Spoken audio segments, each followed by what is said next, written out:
Hello, I'm Maria Ressa. Welcome to #PHvote 2013, Rappler's coverage of the elections. We are coming to you live from the Bayanihan Center in Mandaluyong. Our War Room coverage is powered by Fiverr. You're in our control center where professional journalists, civic society, citizen journalists, IT professionals, artists, and many more are trying to use technology for social change. You'll see most of what we do on www.rappler.com. When you type that in right now, you're going to be redirected to the results page. But we are also a hybrid of broadcast professionals adapting to the web, and that is the coverage you'll get from us. You've gotten headlines at the top of every hour. Now, this is the last hour. We will update you what's new. We've been on our browser. We've been giving you a live stream of the way this newsroom is operating. And hopefully, we've been working together as we work through the second automated elections of the Philippines. It is now 11 o'clock to 9 to 10 to 4 hours after the polls have closed and more than 30% of the votes have come in from the PCOS machines. We will go over that. We'll give you updates from our editorial team, our social media team, and Move PH, which is really, which harnesses civic society and citizen journalists. Over at Pope Pius, we need to congratulate our technical staff who are working closely with Comelec on the Rappler mirror server. That is the one funneling results to broadcast networks ABS-CBN, GMA7, TV5, Solar, and Citizen Watchdog NAMFRO. Right now, let's go live to Angela Kasaway. She is at ARMM. Angela, what's the situation there now? We're in a bit of a limbo right now. We don't know when the canvassing results will be coming in, so we're just a waiting game at the moment. And it doesn't look like the canvassing for Maguindanao will start anytime soon. We're seeing some results come in, though, from the PCOS machine from ARMM. So you're saying none of this is coming from Maguindanao? Well, this is the provincial level. There might have been already results at the level of the municipalities, but as far as the canvassing here in the province goes, then right now the screen still showing 0 results, and the Comelec also cannot tell us when it's going to start. Fantastic. Angela, how would you describe the way elections have gone in ARMM? This is the first elections after the Ampatuan massacre in 2009, the 2010 elections which unseated the Ampatuans. How would you describe these elections?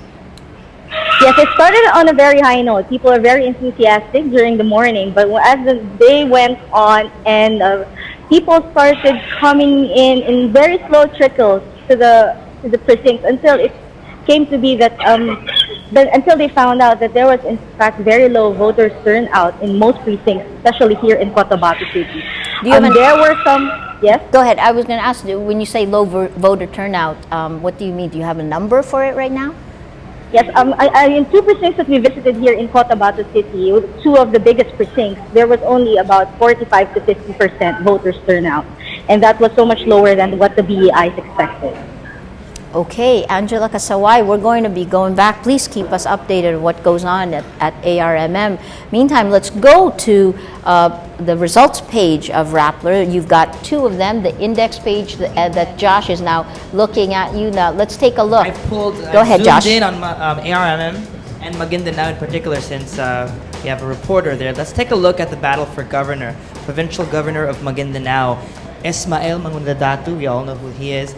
32,384, and he's leading Tukaw Mastura, who has about half of his votes. He's at 17,858. I want to show you there are some figures about the transmission status. So we do have some that are at 22%, anything greater 24% here, 36%, but there are still some areas, as you can see, that are at 0%. So yes, a lot of areas that have results have not been transmitted at all. Another row of zeros here.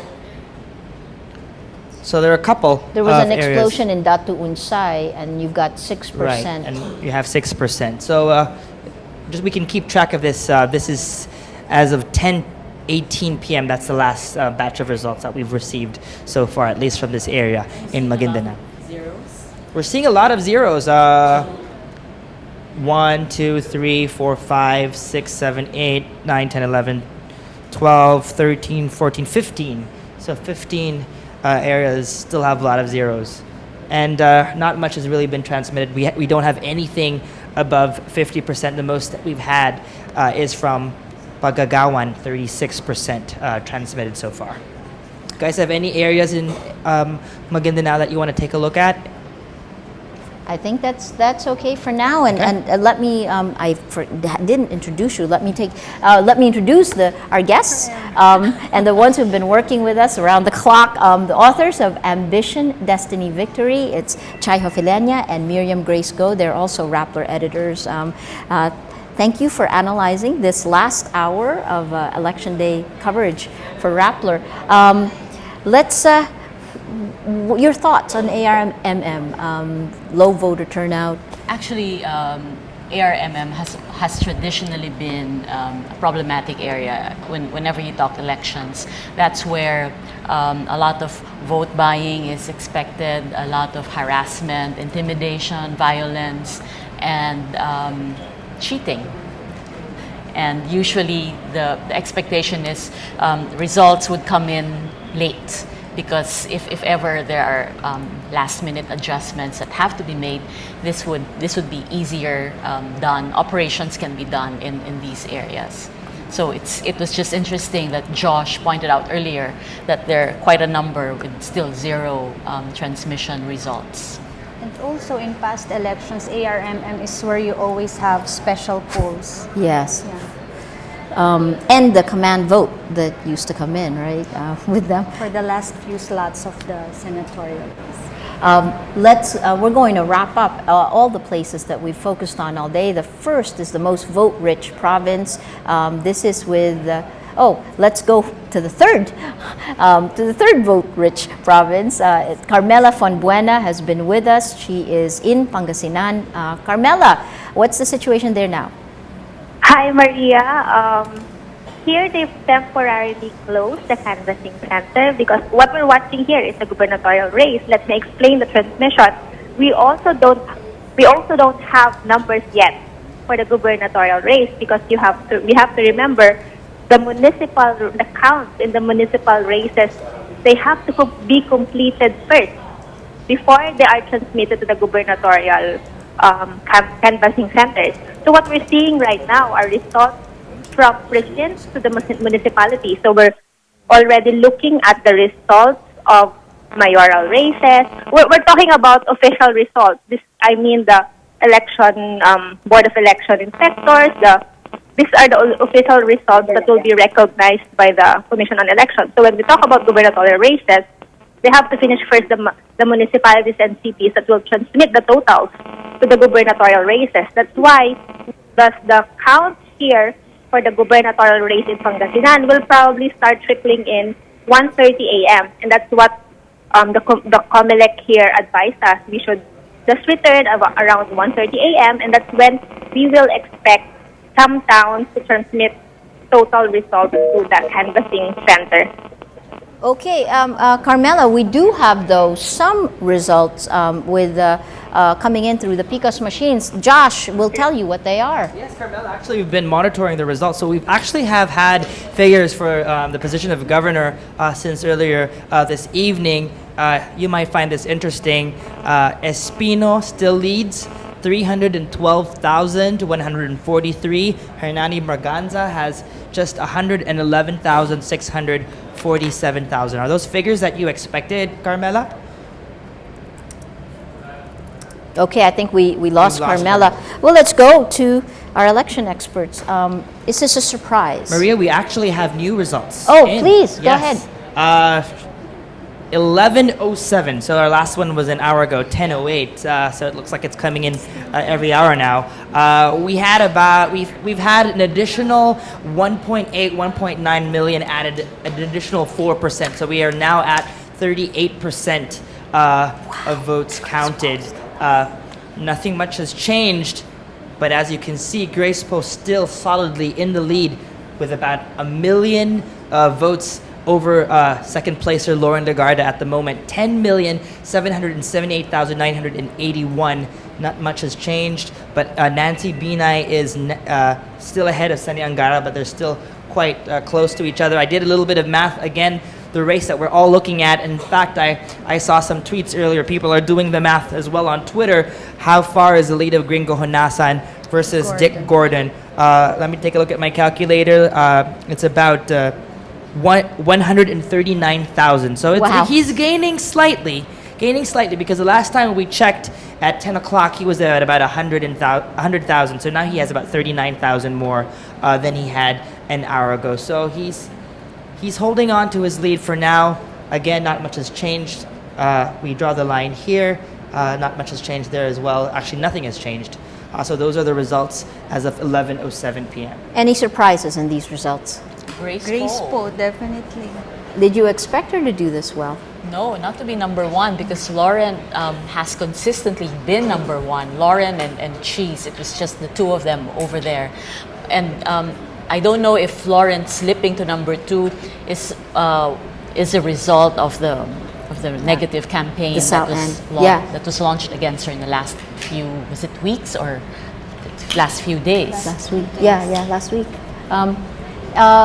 Sani Angara also is interesting, right? He's solidly inside at this point. Of course, it's still early. You only have 30%,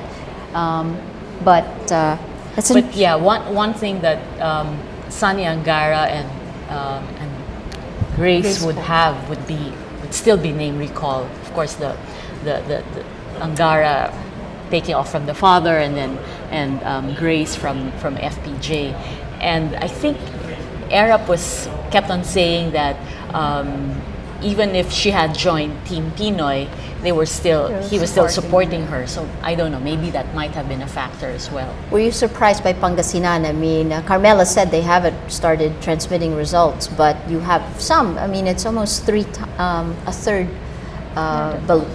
one third of. 3 times. No, Pangasinan is not a surprise. That's not a surprise. Tell us what that means.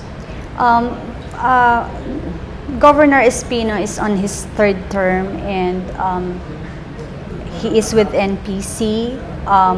The Pangasinan is dominated by NPC. The governorship and all the congressional districts are with NPC.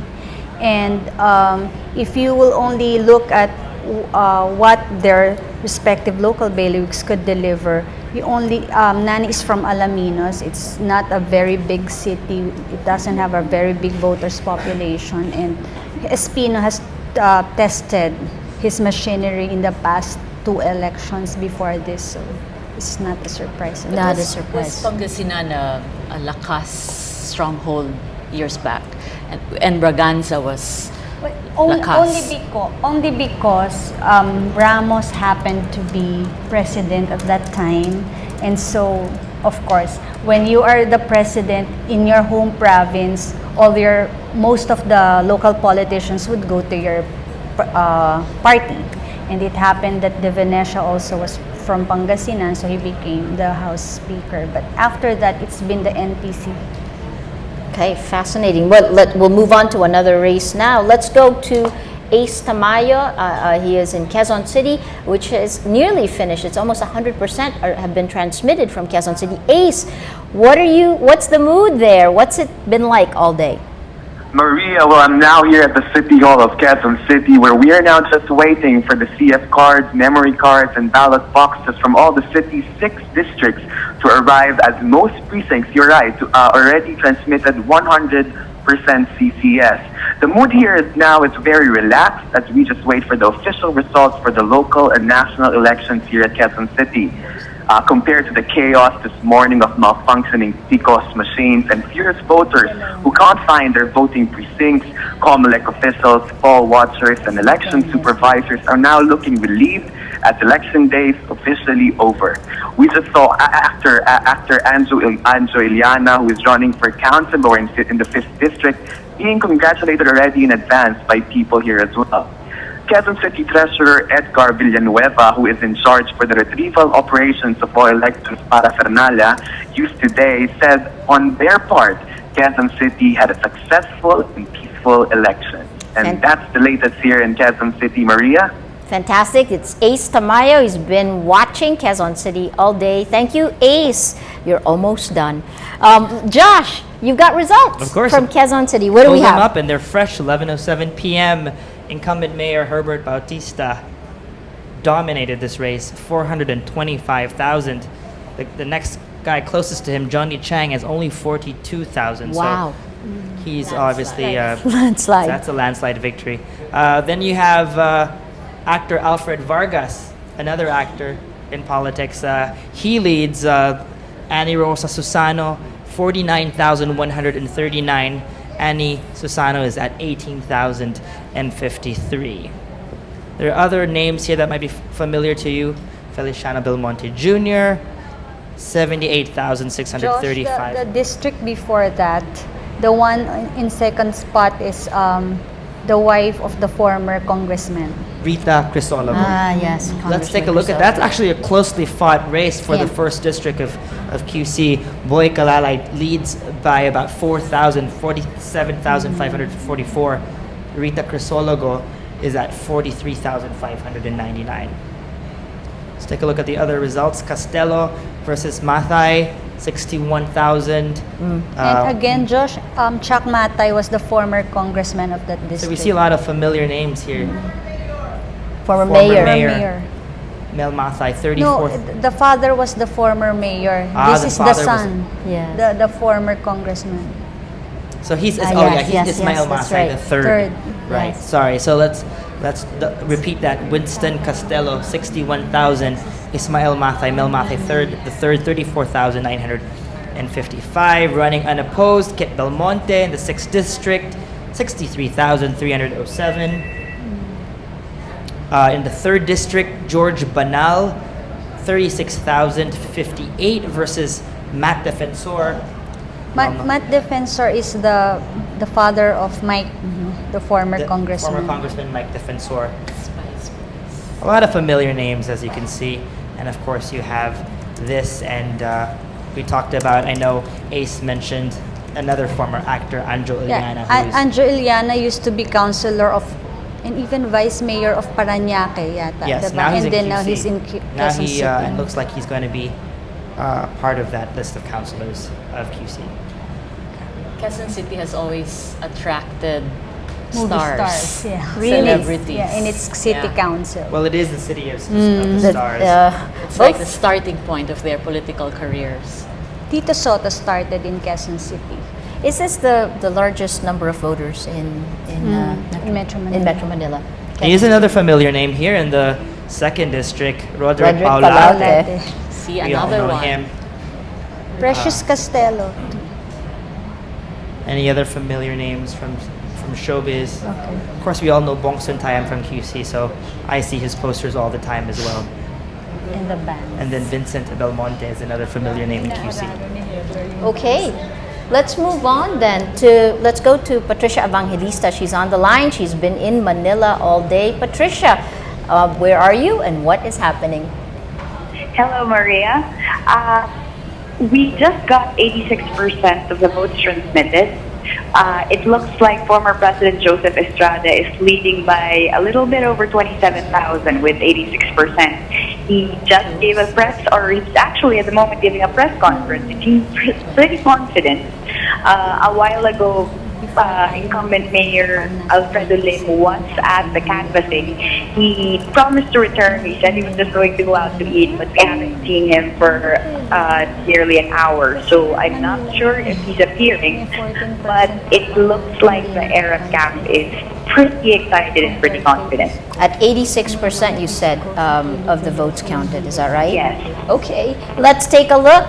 Let's take a look at the numbers. Josh. I have Manila pulled up for you as of 11:07 p.m. Former President Joseph Estrada still in the lead, but slightly, 255,594. Incumbent Mayor Alfredo Lim trails about 30, give or take 30,000. He's at 229,106. Are there any other races that you'd like to take a look at? Let's take a look at all these different results. here. The vice mayoral race. Let me see. Isco has a big lead. yes, as of Isco. Yes, Isco Moreno. It's probably at the very bottom, I would assume. Let me scroll up quickly. There you go.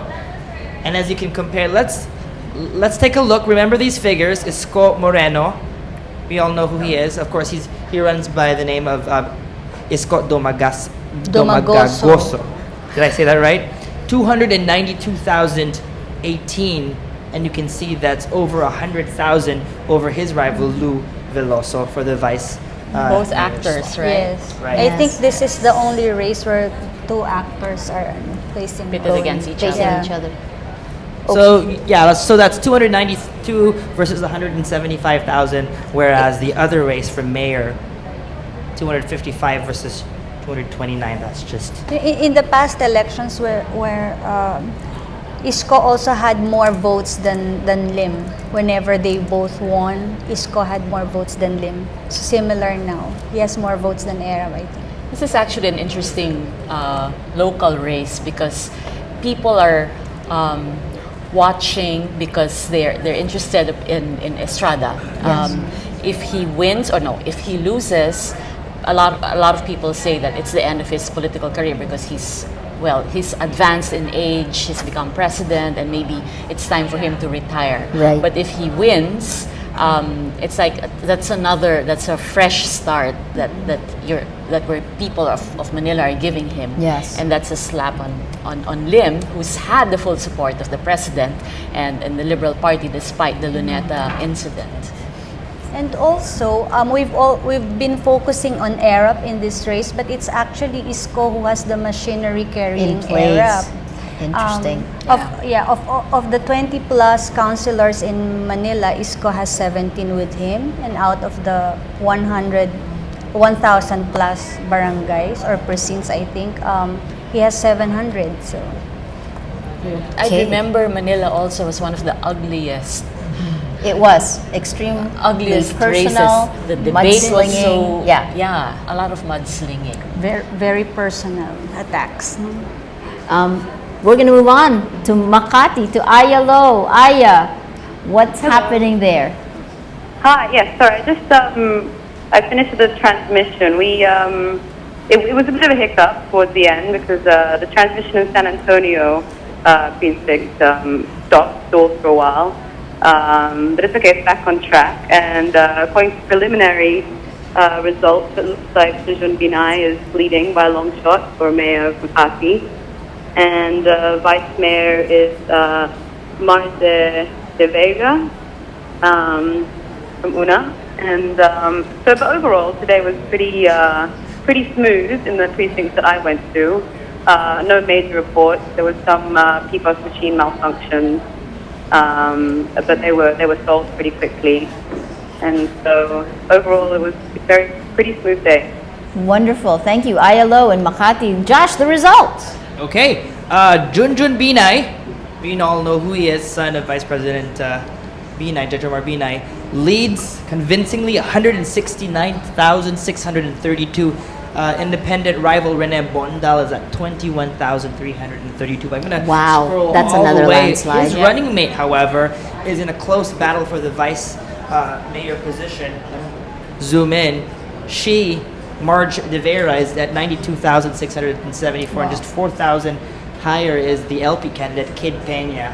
It looks like it's the other way around in a fiercely fought battle for the vice mayor position. But the two congressional districts. Take a look at the congressional. Let me quickly scroll back up. There you go. First district, we have Monique Lagdameo of UNA, 75,000, very convincing. Wow. No one can come close. We have 7,000. That's And the closest Binay's rival. daughter. And then you have Marlon Abigail Binay, another Binay. Again, another Congress. easy win. Second district, 82,327. Her rival only has 5,590 votes. What does Makati show us? Why is it important? Well, it's the vice president's home city, and which his family has ruled for more than 2 decades. It's the financial district, Correct. business district, and yet the politics is very backward. But if you look at the economic profile of Makati, it's supposed to be very progressive. So there's a disconnect. It's also shows a very sharp contrast of the lifestyle, the economic status of one small community Yes. of rich people in the commercial district, and then the other barangays, the Binay bailiwicks, where you have the poorer families. Also, in preparation for 2016, it would be an interesting. They needed to. Yeah, especially Makati has really been Jojo Binay's bailiwick forever, and if you have Junjun Binay there in place and Nancy Binay in the Senate and another Binay in the congressional in Congress, wow, it's really the Binay dynasty. Fantastic. Wow. Okay, we go to the next, the most vote-rich province. We've got Ai Makaraig in Cebu. Ai, the last time you were still waiting to transmit. What do you have now? Well, the Provincial Board of Canvassers have yet to begin canvassing the votes. Once again, because of that problem with the transmission of votes. So the session of the PBOC is suspended until 3 a.m. So this 3 a.m. it will resume, and we hope to get initial results by then. We talked to some of the canvassers, and then they said, so the first results will trickle in by 3 a.m. and by their estimates, hopefully, we will have enough results by 12 noon of Tuesday tomorrow to be able to declare a winner in the gubernatorial race. As of this moment, the canvassing is still being done in the municipal and city levels in the various municipalities and cities in Cebu province. So we have to wait for that to be completed before we get results here at the provincial level. So at the provincial level here in the PBOC, there's still zero official results for the gubernatorial race and other provincial candidates. So for now, it's gonna be another 3 plus 9. The suspense is extended for the candidates of in the gubernatorial race. Of course, we have Junjun Davida from the Liberal Party and Congressman Pablo John Garcia. But as we have seen in our partial unofficial results, we already have some of the initial votes coming in, but for the official results, they will have to wait a little longer. So until perhaps 12 noon of Tuesday to really find out who won as Cebu governor. Maria? Thank you so much, Ai. You might want to listen in to the results that have come in on the PCOS machines. Josh, what do you have? Hi, Ai. Hope you're doing okay. For the position of governor, there are only 2 names to look out for. The LP bet Hilario Davide, the third, has 360,599 votes as of 11:07 p.m. And the only one close who stands a chance of beating him is John Pablo Garcia, who has 253,000. Pablo John Garcia, 253,256. That's about 100,000 votes in between both candidates. Another interesting name over there in the second district, I believe. Let me scroll down faster. Is Gwen Garcia. The third district.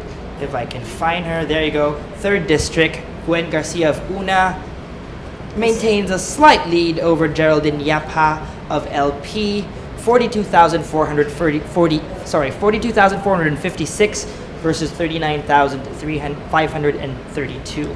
You want to take a look at Check Cebu City. Cebu City. I have another tab open for that. Yeah. Mike Rama of Una.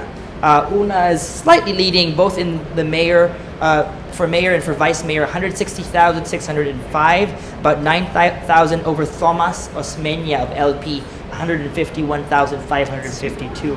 It's a very small margin. The same thing, we see the same thing in the race for vice mayor. Edgar Labella of Una again leads slightly, 149,000 versus Joy Young of LP, 145,207. Thank you, Josh. Ladies, why is Cebu important? What is it showing us? And what does it mean for 2016? How about that? I lump them all together. It's as we said, it's the most vote-rich province in the country, and de facto second capital of the country, and it's important in terms of voters population and symbolically for any candidate to to win in Cebu for the 2016 elections. But if I remember right, it went very strongly for Noy Noy, correct?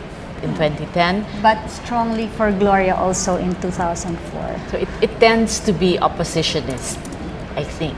So like if it had support for Noy Noy, you would expect that the LP would be winning here, but we're not seeing that. GMA was the exception. Yes, Cebu is usually correct. oppositionist. They always go for the oppositions. How is the Gwen Garcia, the government issuing that order against her in December? How do you think it's affected the race, or has it even? I don't think it has. I think the shift remember that in 2010, Gwen Garcia defeated Davide already in the gubernatorial race. Yes. But now Junjun Davide is defeating Garcia's brother. But as we've said in our reports, it's the shift of the Durano clan's support. They supported the Garcias in 2010, so she defeated Davide, but now they are with Davide. So. Yeah, the shifting alliances. Okay, let's go to Catherine Visconti, who is in Taguig. She's had an interesting day there. Catherine, what's going on in Taguig? Catherine, what do you have in Taguig? Okay, I think she dropped out. While we're getting Catherine, what do you have in Taguig? Hi there, Maria. I'm in the Taguig Center of Canvassing, and so far we're showing a very healthy lead for incumbent Mayor Lani Cayetano. And we're not only showing that she has a healthy lead, but that the slate of councilors that supported her and her brother-in-law, Lino Cayetano, are also leading their respective races. So this is for them. It looks very promising so far for the Cayetano family and their supporters.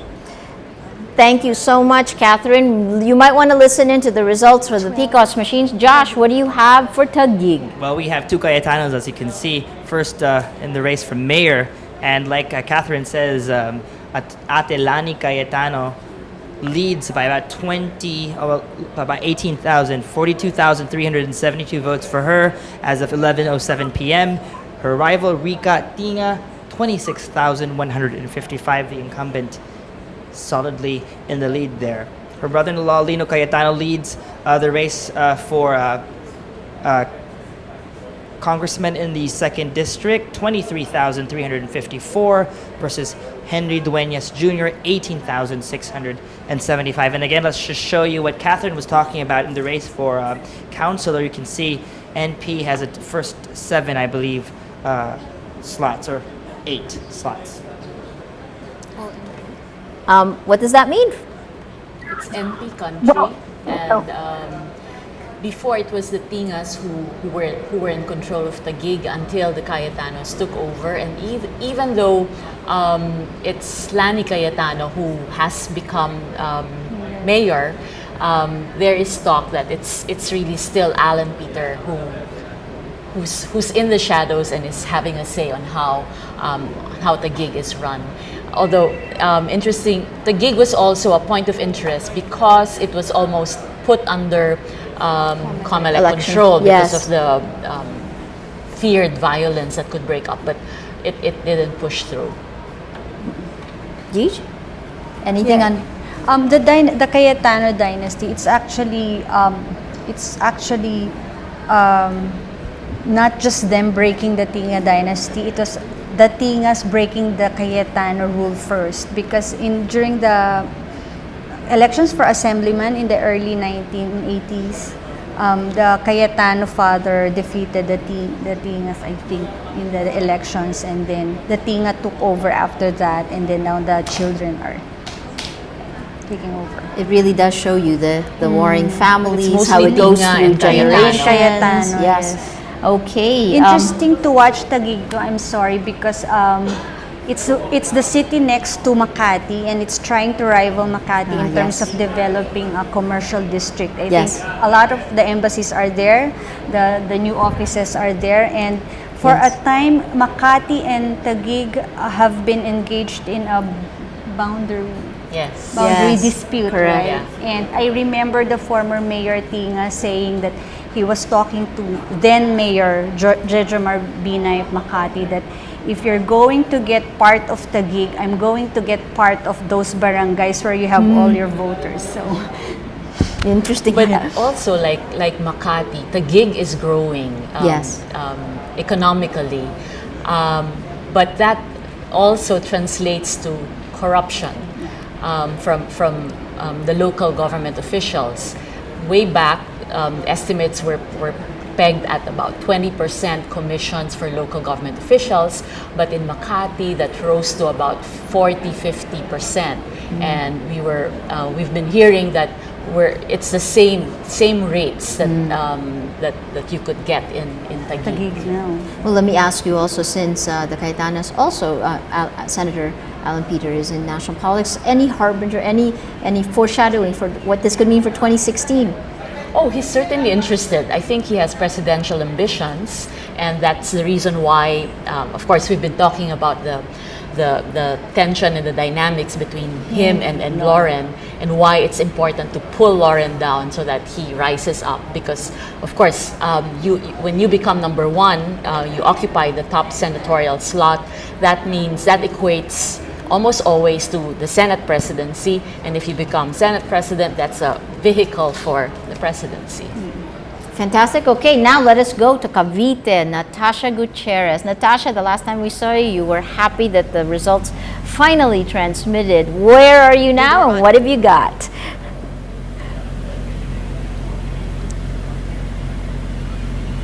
Hi, I'm standing outside Martires City Hall, one of the municipalities here, one of the cities here in Cavite. It's actually a huge move. You know, we were in Bacoor today and Imus, some of the vote richest cities in the province, and now we're here, only 50,000 voters, but we want to come here to see how their elections have been, how their polling has been. And so far, there have not been any ballot boxes that have been brought here to this building. Usually in the past elections, you know, at 9 p.m., they're able to bring it here for safekeeping. But this year, for some reason, it still hasn't happened. So a bunch of the volunteers are inside waiting, even if it's quite late and they've been working all morning. But they're waiting for the ballot boxes to come in. So no progress here, really. It's still slow, but they said they're going to stay up and wait for the ballot boxes. You're in 13 Martires now? Natasha? Yes, I am. The last question. Hi, Maria. I am in 13 Martires. So overall, how did elections go? The second automated elections in Cavite.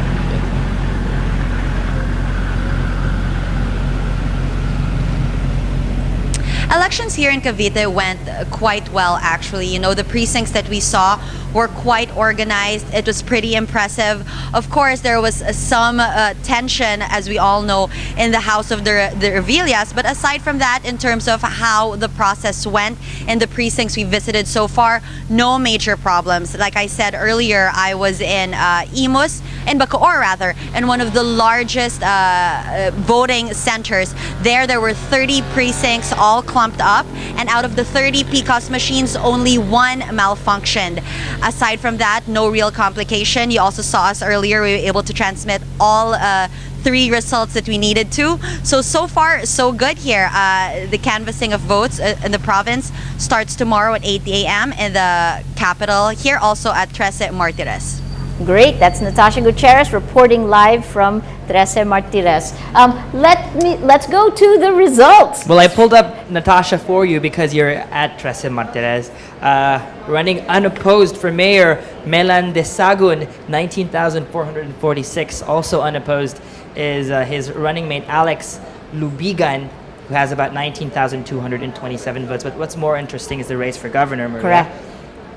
Let's take a look at that. For the province of Cavite, John Vic Remulla leads by about 353,407 over his rival Ayong Maliksi, 305,727. It's close. Yeah. Any surprises here? But at least John Vic is now pulling away. Kanina it was really very close, just a few thousands. Yes. what's important about Cavite? I mean, we've been talking about it all day, and to wrap it up, why should we be watching this closely? Well, it's the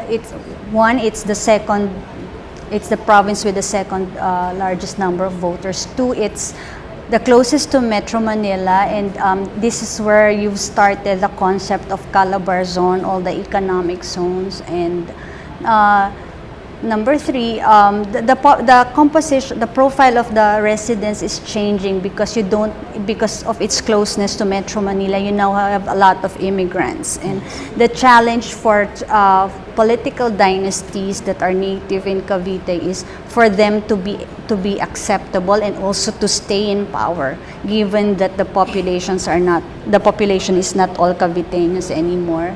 And another reason is the president and a few national officials have taken a personal stake in the gubernatorial race in Cavite. You will remember that in the 2010 elections, the Remullas went with the Villars, and it was Gilbert was the spokesman for Villar, and it was Boying Remulla who exposed a lot about the Hacienda Luisita and the overvaluation of Hacienda Luisita for the Esitex project, and it really hit the president personally at that time. And also, Jun Abaya, who is secretary of DOTC, his father almost got killed in a shootout in 2010 with the Revillas. So with the Remullas and Revillas on one side, it pushed all their common enemies to another side. So Cavite has also always been associated for a long time with violence and crime.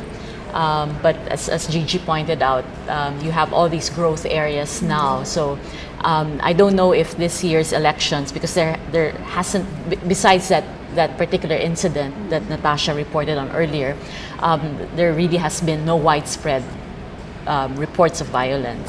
During this campaign period, most of the incidents of violence reported always involved harassment directed at the Revilla camp. We've monitored a lot of that. I think their lawyer also filed cases against the supposed harassers, and this is because the Revilla's son, Jola, is running for vice governor, and his rival is the son of Ping Lacson. So in the past incidents, it's always Dumlao's unit from the regional police that has been implicated in the harassment cases. Fascinating. Again, the intertwining. In the provinces we looked at, we saw LP lost in crucial provinces like Cavite and Pangasinan. Should we look at Laguna? Well, before you go, I guess let's I have a take couple look. of. Go I ahead. pulled out a couple of interesting points of. She may not have been able to vote, but she is winning her district. Gloria former Arroyo. President Yeah, Gloria of course. Macapagal Arroyo, of course, 116,291. The closest rival is at 12,000. Vivian Dabu in the 2nd district of Pampanga. I also pulled out for you Camarines Sur. My gosh, Yeah. we've been The following Lenny We've been following Robredo this as well. Lenny and Robredo Nelly Villafuerte. versus Nelly Villafuerte. You can see Lenny's really ahead, 80,000 votes versus Nelly Villafuerte's 22,813. Initially, there were worries that even if Robredo, the late husband, always won in Naga, they were worried that the more enlightened voters are only limited in Naga, and they were worried that in the far-flung towns around it, Villafuerte would hold sway. But Yeah, I remember one of our ambassadors, Rafi Magno, tweeted a while ago that it's just one area. I forget now which particular area he was referring to, but save for that area, they're almost assured of Camarines Sur being Villafuerte free. So I guess there's that desire among the more progressive, what do you call it, Nagueños, to break free from old style politics. can we look at Camarines Sur again? The Villafuertes have been in power for 40 years? Yeah, almost Yes. 40 years. Almost 40 years. That's interesting. That's actually Can a we look turnaround. at the gubernatorial race? It's between the grandfather and the grandson. Okay, let me pull this up. And you do know that what I'm doing now, you can do at home as well. You may not have a screen as lovely as I do. I'd want a screen like that. Sorry. But definitely, this is something that you can do as well. All these results are available on Rappler.com. Yeah. You don't even have to memorize any special URL. They are all on Rappler.com at That's the moment. Batangas. Let's. Sorry, what did you wanted to go to again? Camarines Sur. Camarines Sur. Camarines Sur. Sorry, let's go Region back 5. there to Pico. Camarines Sur in the battle for governor, you say? Yes. Of course, it's the grandfather. Let's take a look. Should be at the bottom.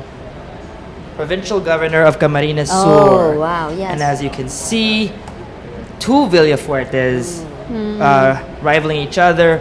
And Wow, it's it's the grandson it's a leading close the race. grandfather. So it looks like it is El Rey Migs Villafuerte Jr., 116,039. The grandfather, Luis Villafuerte, 90,810. Interesting. What does this mean? I guess people want younger, newer faces, a little more progressive thinkers maybe, and but you still have Links to Yes. what they're used to. Yeah. It's not completely a break from the past. Yeah, it's actually the dilemma with all the gubernatorial races where you have one family member running against another relative. Whoever wins, the power remains in the family, the clan. That's the case with the Villafuertes and the Ecleos in Dinagat. Interesting. Like Josh is opening Laguna and ARMM. Again, looking at how the LP is doing. If we're looking at how the administration is talking about being able to harness lawmakers and legislators, they didn't win in key provinces like Cavite and Pangasinan. ARMM Laguna. Let's take a look at Laguna. George Estregan Ejercito, 349,753 versus Edgar San Luis, 305,005. It's still a close race, about 50,000, not too far off. Are you surprised by this? It's LP losing. LP is losing in the So far, that's been the pattern. Yes. And let's for look ARMM, ARMM. for regional governor, I missed this earlier. You have Mujib Hataman, 60,291. He leads about. He has about double the votes of the next contender, Pax Mangonadatu, who has about 28,923 as of 11:07 p.m.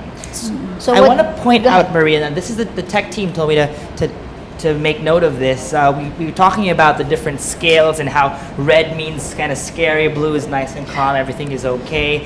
You can find this in our PCOS transmission status section. There's a icon for the PCOS machine up there. It's called PCOS status. You can click on that. And what I want to show you, if you look at the Philippines right now, it's still kind of red. In fact, it still is red. Yes. And the reddest of reds you can see here is this spot of land over here, which if you click that is ARMM. Yes. So Expected. it reflects what Angela told us earlier. And then if you zoom in, the only area in blue really is Manila. Metro Manila. So that's the only blue. NCR right now is the only area in blue. So there's still a lot of votes that need to be counted. A lot of PCOS machines are probably going through similar problems to what we saw earlier and haven't finished transmitting the results yet. You know, again, if we go by 2010, I remembered results were in. We knew many of the winners by 1 a.m. Yeah. So it's going to be interesting to see how fast they come in now. So what does this mean for LP? We're still watching the tight races in the provinces that we've mentioned in Yes. the article this morning. So we would love to tally where they will win in the crucial provinces. But I think this also shows that it's a difficult battle that the LP and even the president is fighting. You have institutions, you have tradition, you have dynasties that you're up against, and you just can't dismantle this kind of thinking, these organizations and institutions in 3 years. It'll take much longer. And again, a test of the president's endorsement, or a test of the president's popularity rubbing off on his local allies. Because, you know, as one nun that we interviewed in Cavite said, Noynoy won in Cavite in 2010 because we loved his father and his mother. And it wasn't because of his ally that we are not voting for these elections. Yes, and fascinating. One of the other races you had El Rey losing to Dato Arroyo. Okay. Any significance to that? It's just what people are used to. I think Dato is well loved in Camarines. Interesting. More than And more than that. Let's look at another race that we've been following today, the Dinagat. Or are you in Dinagat? I was actually Negros looking Occidental. for. I was actually looking at Pampanga. Before I go to Negros, I opened one thing for you. You know, Gordon's were in yes, power in yes. Olongapo, but for mayor of Olongapo City, Roland Paulino of NPC leads Ann Gordon 7,052 to 4,519. Okay. Can we take a look? Do I'll you look have for Dinagat for you. Dinagat? Okay. Well, while you're looking at that, any other major trends that you're seeing? Again, we're only looking at a little over 30% of the ballots, the PCOS machines in so far. But anything stand out for you that It sort of reflects what's happening also at the national level. If you look at the senatorial results, LP has only one, which is that's Bam Aquino.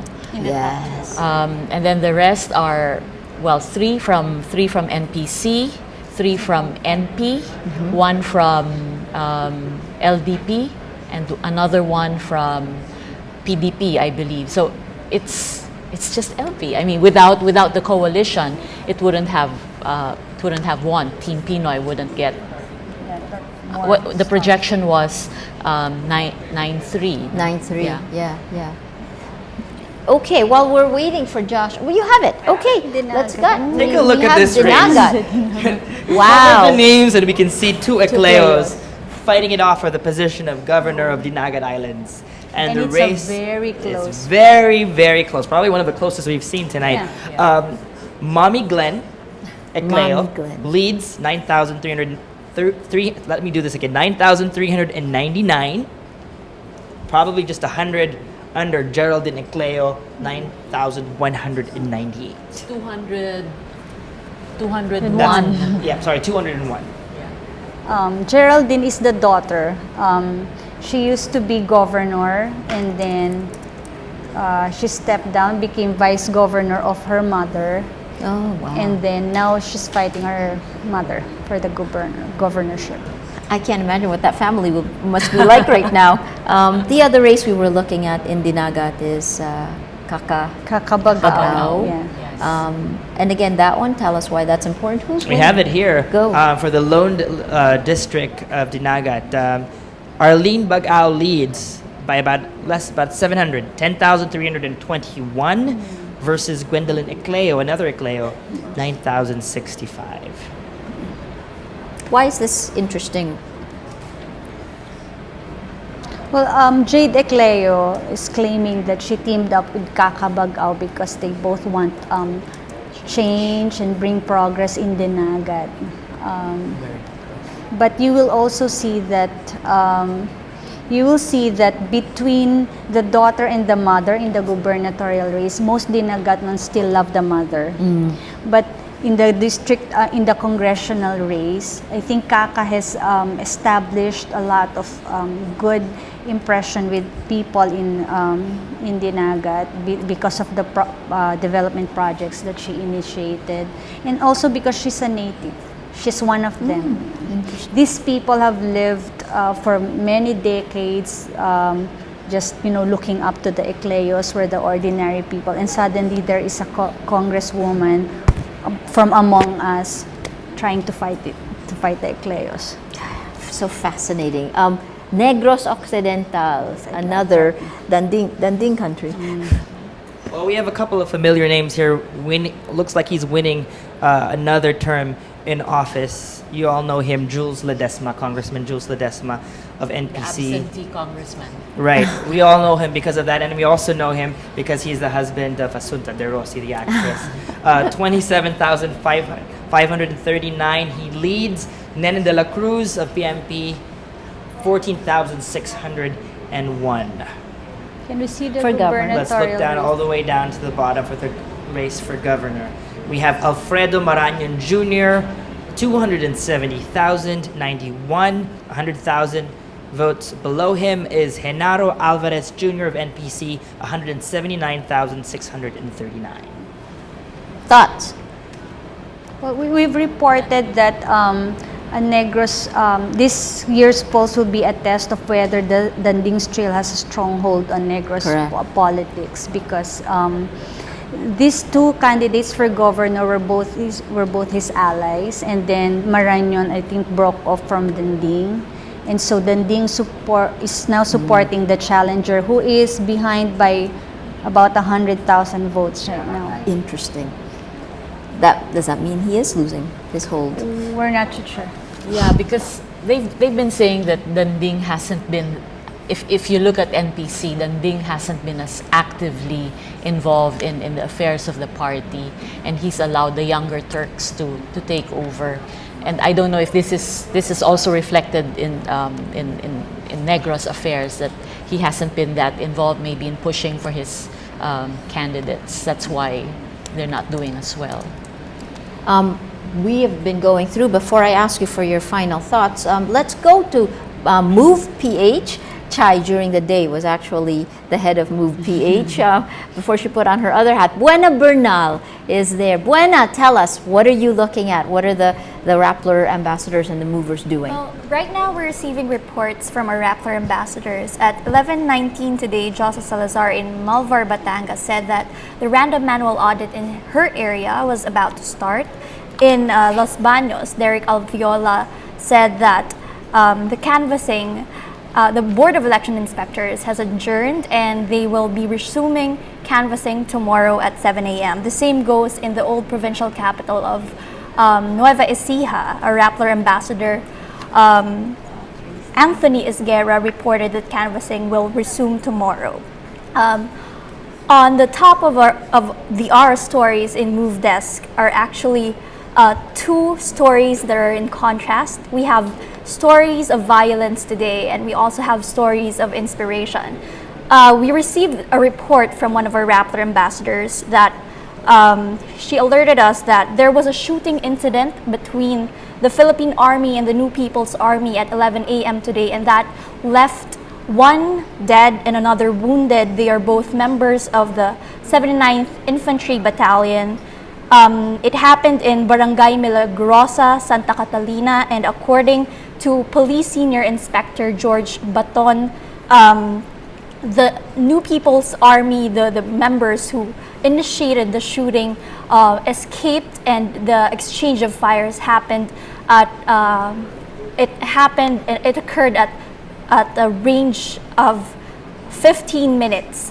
So that's it for our violence wrap for the day. But we have a very inspiring story coming from one of our Rappler ambassadors from Ilocos Norte. We have a story from Faye Salas about a 93-year-old voter in Ilocos, in Lawag, Ilocos, who has not missed a single election since she was eligible to vote in 1938. So according to this 93-year-old voter, she has a neighbor who is 98 years old, but is ill. So the neighbor can't go to vote today. But had this neighbor been healthy, she would have gone to the polling precincts as well. And I want to quote something from a Rappler ambassador. She says, "It's remarkable that their old age doesn't stop them from voting and exercising this valued civic duty." So those are the stories for this hour at Move PH. Thank you so much, Buena. Let's go back to Josh. I have a couple of social media errands I have He's to run. switching his hat to the social media.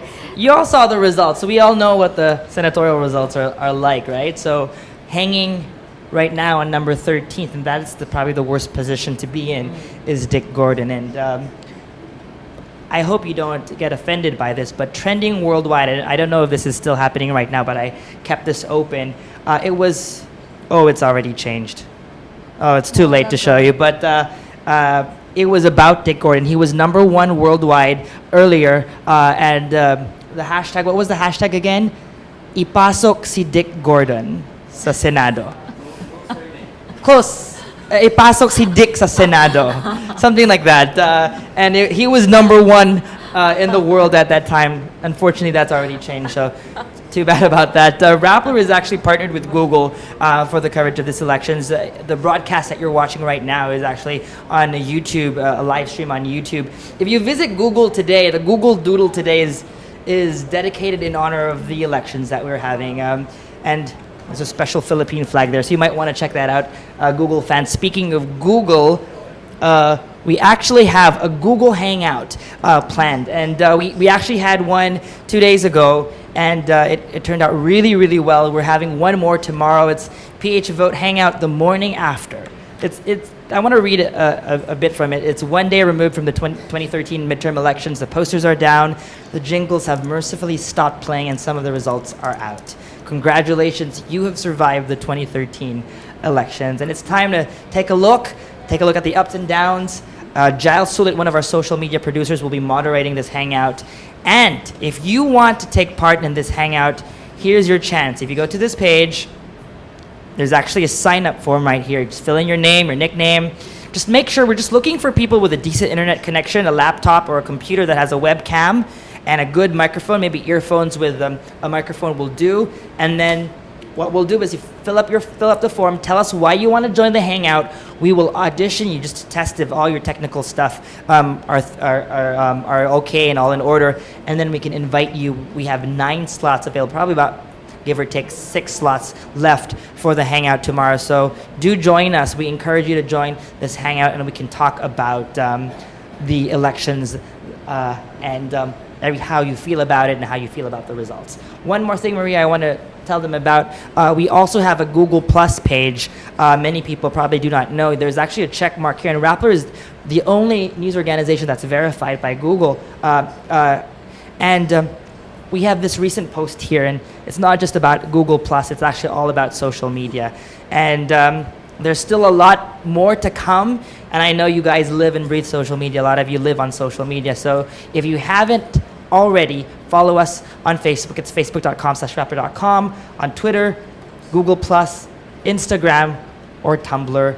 And we look forward to hearing. We have another day of conversations to have about the elections, and probably many more in the weeks to come. But do join us. Just watch out for the hashtag PHvote, and we'd love to hear from you, whether or not it's the Google Hangout or a conversation on any of these other platforms.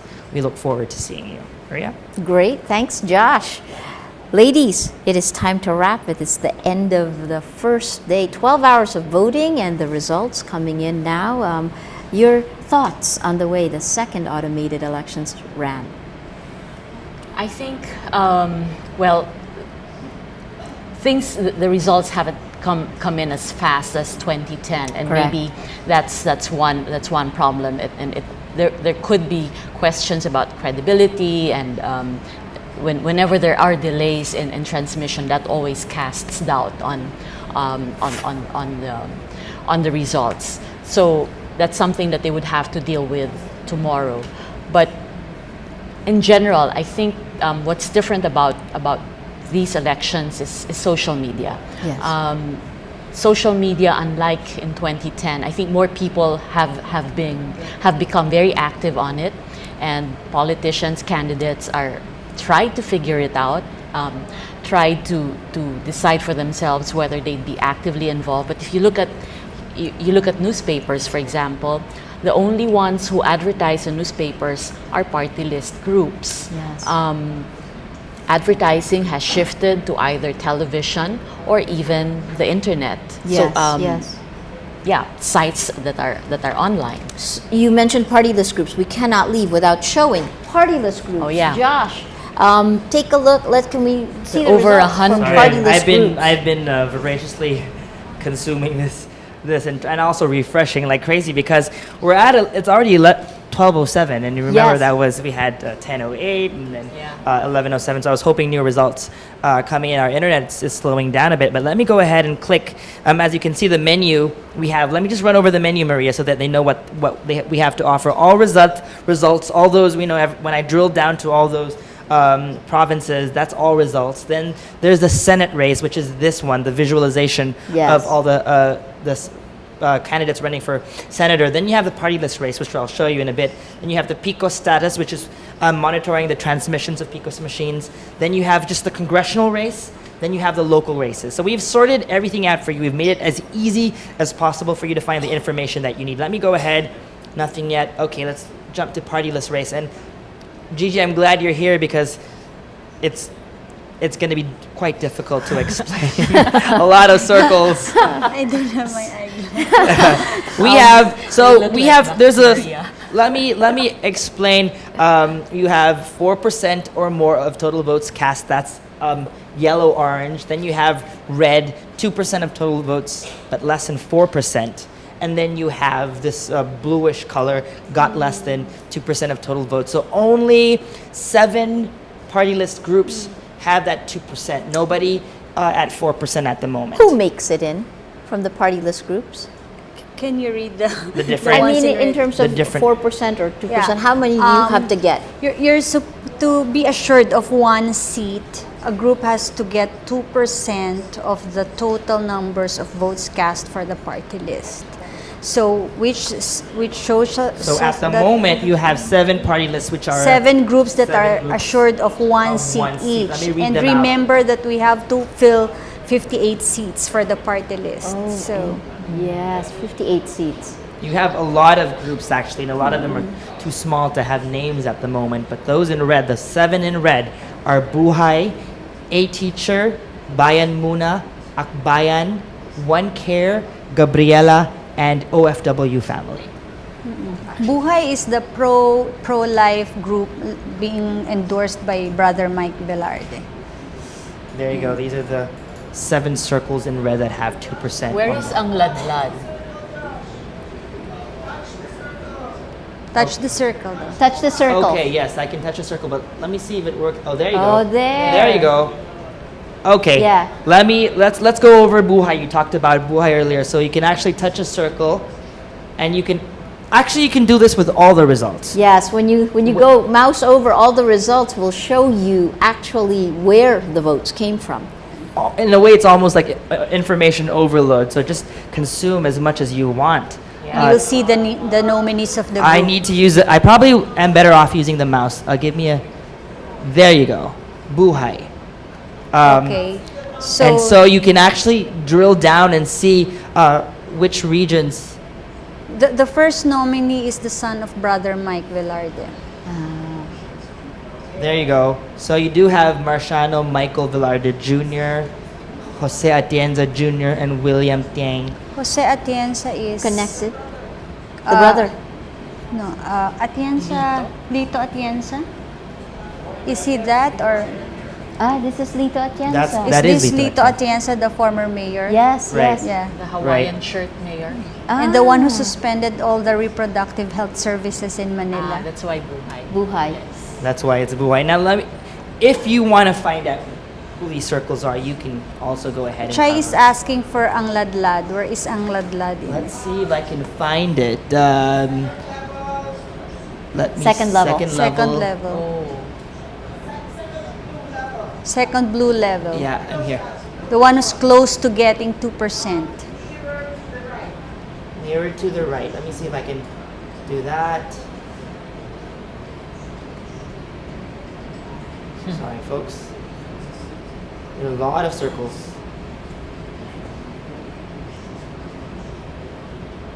Wow. Gigi might not want to tell us how come there are so many different What do you mean? party list groups. Yes. Well, part of it. Go ahead.